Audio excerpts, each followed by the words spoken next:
దుష్టుల ఆదిశం చెప్పిన నర్వత పాపన మాదమున నిర్వత అపాసకును పుచ్చని శోత్ర పుచ్చలుగా హెవోవా ధర్మశాస్త్రులను ఆయనిచ్చు దేవాలయమును హాయించువారు ధన్యుడు.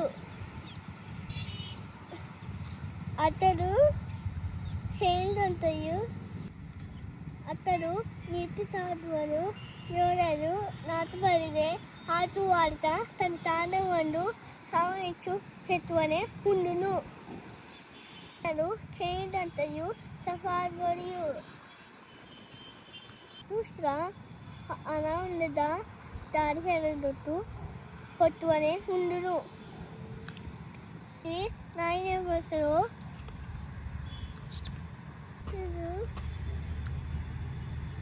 నీతిమంత సభలో మాపులను ఎదుగుతూ నీతిమంత మార్గము తెలియను మార్గము ప్లేస్